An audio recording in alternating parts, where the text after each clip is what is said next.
Hello, welcome to Gardener's World. Well, we've reached mid-November and had a good year here in the vegetable garden. The weather's been pretty horrible for gardeners across the country, but it hasn't affected our vegetables. They've loved it, in fact, and grown really well. And these beans, which Chris planted last May, are still going strong, although I'm going to clear them away. They'll not be wasted. These are Belotti beans, which dry really nicely and can be used in stews, or we can just keep them for seed.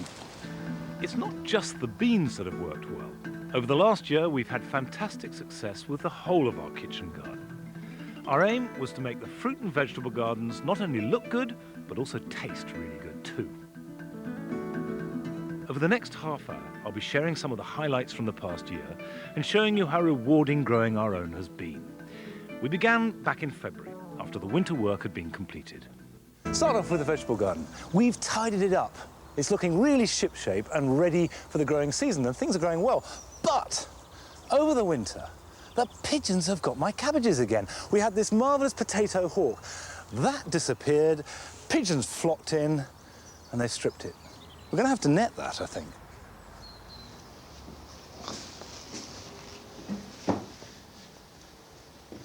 Now, it wasn't just the vegetable garden that had work done on it over winter, because we also prepared the 3 fruit gardens. I got the inspiration for this when I paid a visit to Jeff Hamilton's garden at Barnsdale about 18 months ago. And I realised there was something we were lacking here at Berryfields, which was small individual gardens within the overall space. So the 3 fruit gardens were prepared, all physically interconnecting, but also sharing the same theme, which of course was fruit. We've got enough structure in place now to give you an idea of what each of these 3 gardens are going to be about.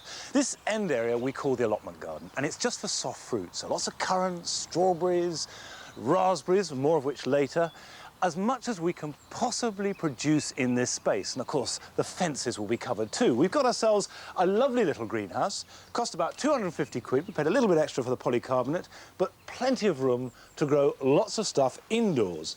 And I've got here a plan to give you an idea. So here's the greenhouse. I'm standing here, and there's a central path running right the way through to the end.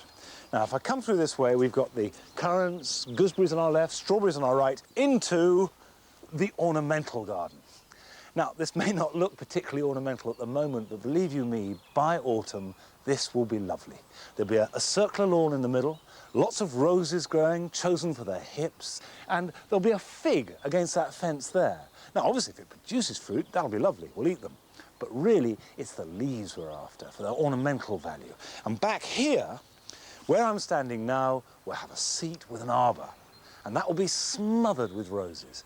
And this is where you'll find me if I want to sneak a quiet moment or two. And through into the final garden, we have a small urban garden. And this is to show that it doesn't matter if you live in a city, if you just have a little garden, you can still produce masses of fruit. And on the fences at the back, I'm going to try growing apricot, nectarine, peach, just to show that you can grow almost anything if you set about it the right way. But before I grow a thing, I've got to finish these paths.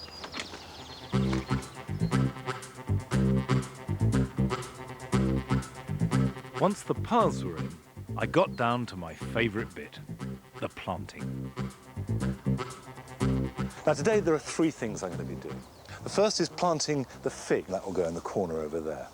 I'm also going to be planting a few hollies to give us structure, and of course hollies fit into the fruit theme because they have berries. But first I'm going to be planting some quinces.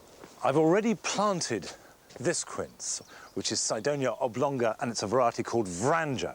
Now, quinces make the most lovely small tree. They produce a fruit which, if you haven't seen it, is halfway between an apple and a pear, but it's rock hard. You can't eat it raw, and it has to be cooked, so it's gone out of fashion. But in Shakespeare's day, this would have been valued as highly as apples.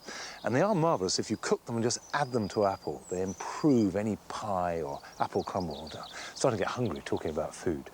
It's easy to grow. It'll grow more or less anywhere. It needs a bit of sunlight, and it does like moisture, so if you've got a wet bit of ground, it's ideal. And it won't get too big, and it has beautiful, beautiful blossom in May, pink blossom, and then the fruits will come. So a perfect ornamental small tree for our garden. Figs, of course, come from the Mediterranean. They need lots of sunshine, which is what we've got in this southwest-facing corner. If I put it into our rich, heavy soil, it'll grow enormous. It could grow as big as an apple tree and won't necessarily produce any fruit. The roots need to be curtailed to stimulate fruit production. So I've dug a hole and lined it with some old slabs. I've got some old hardcore, and I'm just going to line the bottom with it.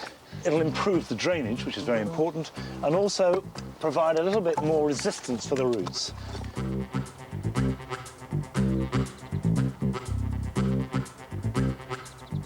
Take that out. Ooh, yeah, look at those roots. Perfect. Nice plant. That's fine. I'll just fill in around it. This is a variety called Brown Turkey, which is really the only reliable variety for growing anywhere in the country. And it's a nice fig too. Now, before I water that in, there's just one more job to do, and that is remove these figs. Figs fruit twice a year, once in summer and again in winter, and they carry both sets of fruit at the same time. But in this country, they simply can't produce that extra crop. And in fact, the first crop tends not to ripen until early autumn. So any left after autumn, round about November, are never going to ripen. And it's pointless keeping them on. All they're doing is taking goodness from the tree. So this type of thing, although it looks very fresh, will never come to any good. That's one of this year's crop. Really about pea size. And there's another one over here. You see that? Now that is worth keeping on, it will ripen. So what I've got to do is just take these off.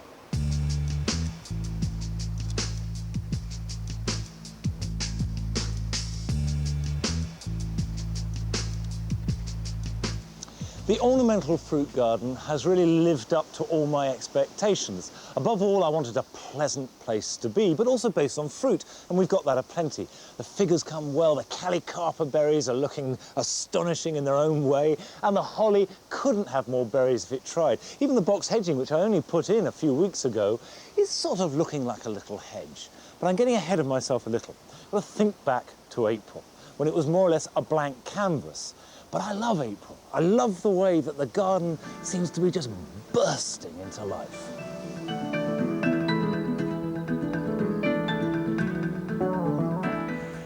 At this time of year, the soil is really warming up, which means that anything we sow will grow fast. And with a bank holiday weekend, we've got an extra day, so it's a perfect time to get to grips with the vegetable garden. And I'm going to start by cutting back the green manure that I sowed last October. To be honest, this is a bit long. I should have done it a couple of weeks ago, but there we are, didn't have time.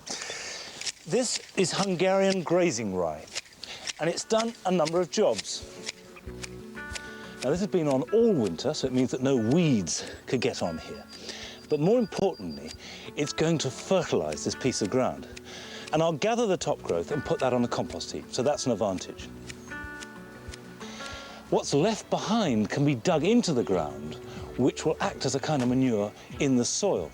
And Hungarian grazing rye has particularly fibrous roots that will break up our heavy soil here. You can just rot down, leave it for a week or two, and then sow right in on top of it. Now, rather less energetic, but just as important in its own way, is the thinning of our radishes. I sowed parsnips here about 4 or 5 weeks ago, and some radishes along the same drill. And what has happened is the radishes have come up before the parsnips. That's shown me where they are. And now the two are together, and you can see we've got radish in amongst the parsnips, and very, very soon these are going to be ready to pick. So if I start to pick them by thinning, but being careful not to pull out any parsnips at the same time. And as I eat them, I thin them along the way, and that allows room and space for the parsnips to grow. If you're an experienced vegetable gardener, you'll know all about crop rotation. But if you've never grown veg before, or you're just starting out, it is worth understanding it, because that way you'll have a much healthier garden. If you chuck all your vegetables into the same piece of ground, for a year or two they'll grow fine. But gradually you'll get a build-up of problems, viruses, pests, diseases that are specific to certain groups of vegetables. So if you can keep them moving round, you keep one step ahead of any build-up of problems. Now, if you divide your vegetable garden into 4 basic units, that should do the trick.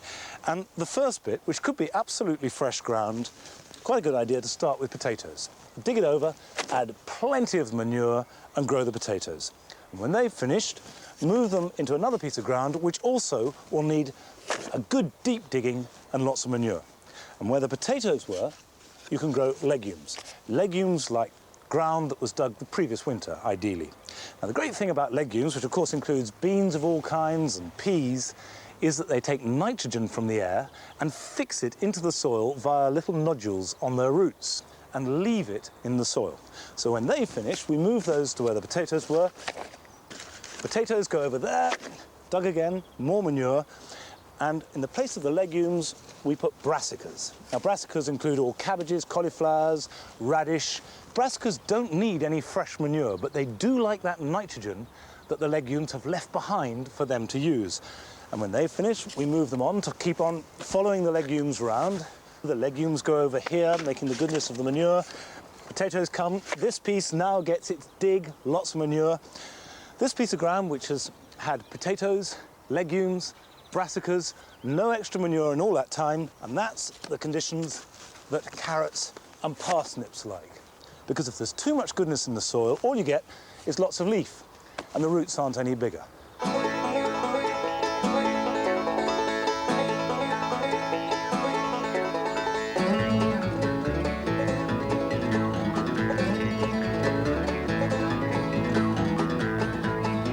So we have this basic routine, and as long as that principle of rotation is observed, you'll have a healthy vegetable garden. And healthy vegetables is exactly what Sarah Bertram wanted to achieve. Now, she wanted to turn the bottom half of her garden into a healthy and productive plot, but she'd never grown vegetables before. So I went along to give her a hand. Sarah Bertram is a busy working mum who lives with her family in Kings Heath in Birmingham. She's a great cook and wants to provide the family with the freshest, tastiest ingredients from her own back garden. She's a keen gardener, but growing vegetables is a whole new experience for her. She's squeezed in 3 small beds at the bottom of the garden and is now raising plants from seed in a small plastic greenhouse. All good vegetable gardens have a compost heap, as there's always plenty of material to recycle, and every scrap will eventually improve the harvest. I'm afraid, Sarah, that this piece of ground is really horrible. You dug it over, but I mean, just trying it. You stick your spade in and it's claggy and heavy and not great. Right. So I think it is ideal for potatoes, because potatoes clean a piece of ground. And they'll suppress the weeds, and that should be much better for it. When Sarah created the bed, the area hadn't been cultivated for years. So we dug a trench about a spit deep and lined the bottom with compost to improve the soil structure and help retain moisture. The more of these shoots you have on, the smaller fundamentally the potatoes will be. So I just take that long one off, rub these off a bit, but not worry too much, that'll do fine. Okay. And just pop them in. Ground, I would say about a foot apart, something like that. So 1, 2, and the rest off. Now, and the idea is to get a mound over the top of them, which will protect them as they come through.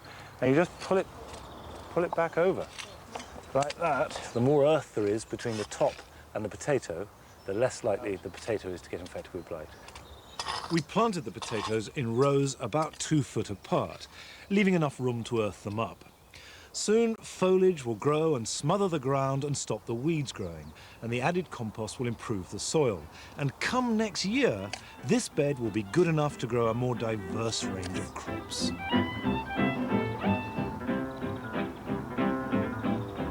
The American Indians used to plant squashes beneath their corn to stop the raccoons getting them, because they've got really bristly leaves and stems, and the raccoons didn't like that.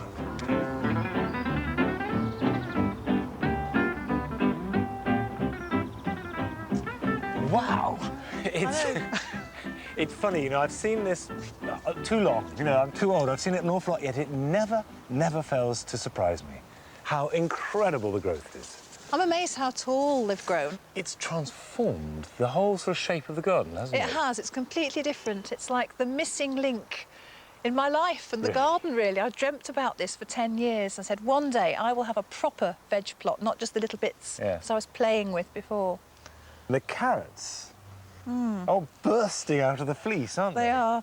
This is great for keeping the carrot fly away, but if you leave gaps like this, the carrot fly will get in. Right. And the peas are looking healthy. Yep.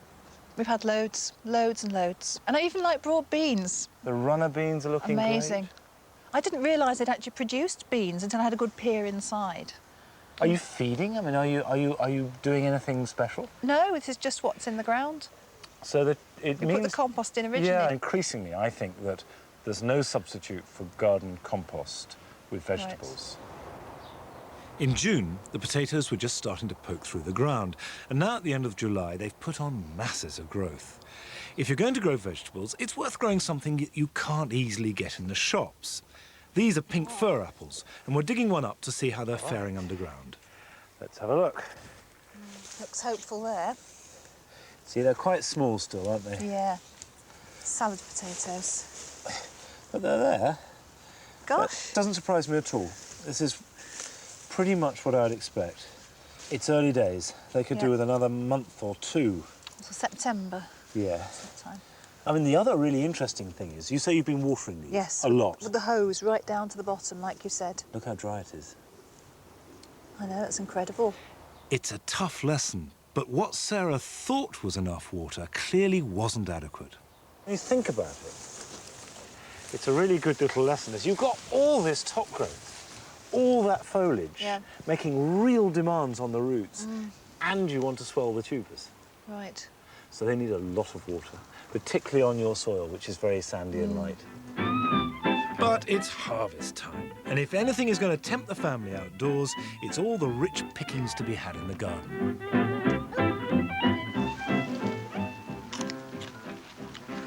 They're nice, they've been very good. Oh, really good. Really tasty. Now, of course, this is the danger point. When all the local carrot flies are just saying, they're going to pick a carrot. Whoopee. Brace yourself, lads. So when you're thinning, do you go for the bigger ones or the smaller ones? At this time of year, I always go for the bigger ones. Because then Right. we eat those, and that gives the smaller ones room to grow. Oh, look at that. That's perfect, Oh, isn't wow. it? Isn't that lovely? Oh, I've just smeared Beautiful. it. That's perfect. Oh, wow. See, that is good. Yeah. Absolutely. Beautiful shape. Oh, the smell. Well, that's what the carrot fly is getting, you see. Wow, well. I'm afraid. Now, that's bad thinning.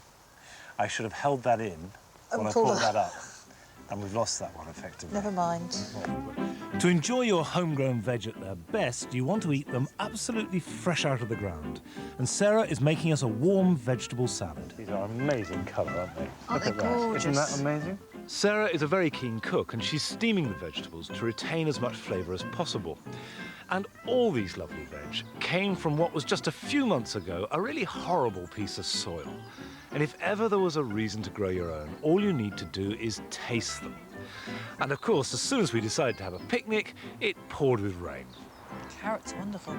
Now, you don't like broad beans, but these are delicious. Have we converted you? I have them converted to broad beans. I'll eat all day. The broad beans that I sowed a few weeks ago are now all germinated, and they will give us a crop towards the end of next spring. Sarah Bertram is a schoolteacher by profession, but she made a very good pupil. As an inspiration, in fact, providing lovely food for herself and her family. One of the things that I noticed this year was that there were many more fruit and vegetables at the flower shows. Now, the RHS has commissioned Maury to do a poll on our habits in growing fruit and vegetables in the garden. And the results are really interesting because actually we don't grow very much. For example, people with children, only 37% of gardeners grew any fruit and vegetables at all. Now, this is something I'm passionate about and have been for years. And I just wish as many people as possible could grow seasonal, healthy and delicious food from the garden. Now, here at Gardeners World Live, there's a whole section called Grow It, with examples of how we can all incorporate fruit and vegetables into our gardens. Diamond Memories is a show garden built by members of the Heath End Gardening Club. Hello. Hello. Now, I like your wartime garden. Very nice, isn't Now, it? Thank you're you. obviously too young to remember the war. Unfortunately, I do very You do well. remember it? I do very well. Was it like this? Yes, it was. And everybody dug up their gardens? Most people did, because we were asked to grow more food, which we did. I can remember my father digging up his precious lawn to grow vegetables, yeah. What was the most highly valued vegetable that you grew? Oh, onions. Really? You couldn't get onions in the war. You just couldn't. No, onions really were very valuable. I see there's a label on that sweet corn saying gift from America. Tell me about that. Well, we didn't have sweet corn in the war, but America did. They sent us seeds, and they used to have the name and address of who sent them, and who received them used to write back. That's how pen pals started. Now we know that wartime diet was very healthy, wasn't it? It was. Absolutely. Very good Yeah. diet. Yeah. I think there's a lot to be learned. Yes, yeah. There's nothing like food straight from the garden No, onto the no. plate. The It taste tastes is- better. yes. Beautiful. And you got a silver gilt medal. We Yes. did. Yes. Fantastic. Yeah. Well done. Great. Thank you very much. Another of the gardens in the Grow It section of the show this year is the Organic Norfolk Kitchen Garden. And for the first time ever at an RHS show, live chickens. What breed are these? These are white silkies, which are in between bantam and large fowl. Do you think that chickens are an important part of a garden? I think small chickens fit into a small garden. They're brilliant. I mean, they'll eat your pests. They provide you with eggs. You can use your waste vegetables in their pen. They're fantastic. Now, the garden you have here is organic. Yes. Birds are one part of it. Tell me about the planting you've got here. We've tried to do a mix of perennial planting and vegetables. And within the perennials, we've actually got herbs as well, which will encourage wildlife into the garden and beneficial insects to eat some of the pests. Those chickens were very special because they were the first ever to appear in an RHS show. Well, I hope they have more, because I'm a great fan of chickens. Not only do they provide eggs, but also they're a good source of manure when added to the compost heap. And it doesn't matter if it's chicken manure or green manure, like this mustard. If you improve the fertility of the ground, then you'll see the benefits above. And certainly last August, this vegetable garden was just bursting with produce. And just take a look at it. I think it is fantastic now. Although we've been away for 6 weeks, it's been fine since then. It's been a good year for growing vegetables. A bit dry earlier on, but the rain that we've had recently has brought everything on. And all we've got to do now is harvest it properly, eat all that delicious food. If there's too much, share it with our friends and make the most of all the hard work that got it to this point.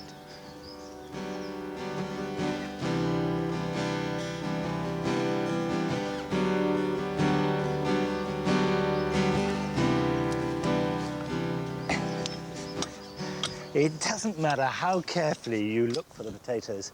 When you dig them, you can guarantee there'll be 1 or 2 left behind and they'll reappear next year.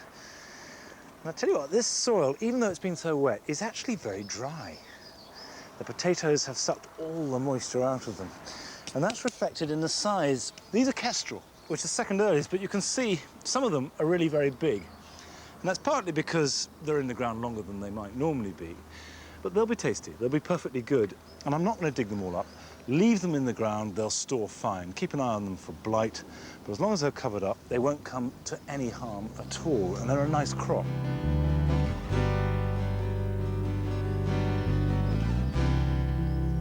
The Lollo Rosso is over. I'll scrap those. They've had their day. Ruby chard gets all the good press, but I love the glossy leaves of Swiss chard. And that will stay good right through till next spring.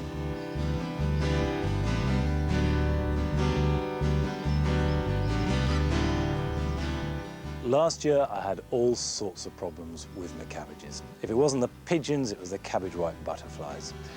But this year, we have thwarted all would-be attackers, and they're looking very healthy indeed, thank you.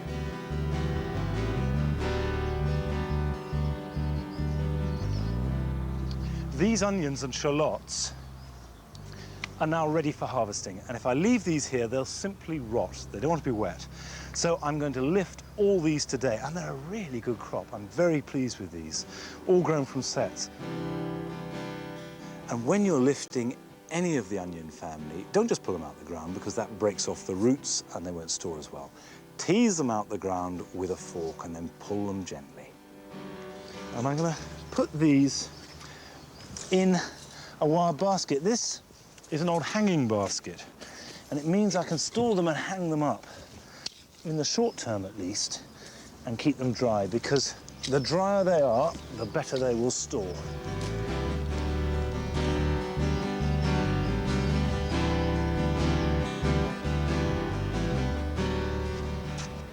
Carrots have come on really nicely. And when it's wet, like it has been today, it's been showering on and off, it's a very good time to pick carrots, because the carrot fly don't like flying around in wet conditions. So therefore, when you pull them, the scent isn't going to attract carrot fly. Now, these are so light orange, they're almost yellow. I can't even remember what variety they are. Let's have a look. Yellowstone. Not grown these before, but they've done very nicely indeed. And just pull that up. They're all muddy now, but swizz them under a tap and they'll be perfect.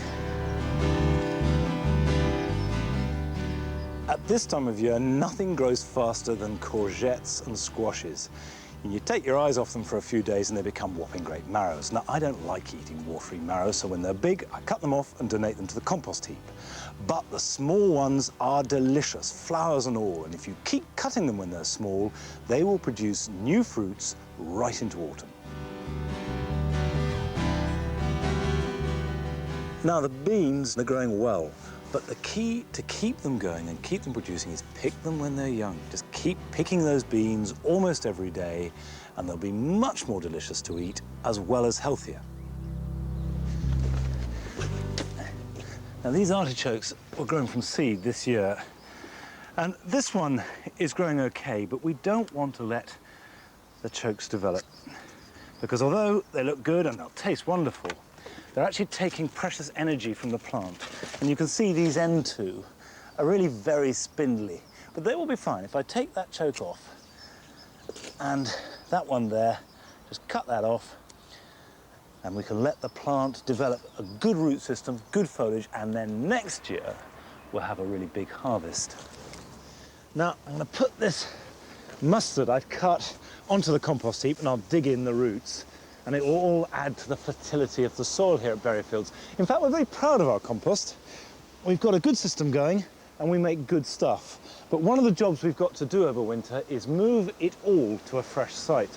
And that's because on this spot here, we shall be making a containerised vegetable garden. We'll probably pave it and then have as many containers as possible with as wide a variety of edible crops. And there's talk of taking the whole thing with us to Gardeners World Live in June. But we will be back before June, of course, in spring, starting the cycle all over again. But until then, bye-bye.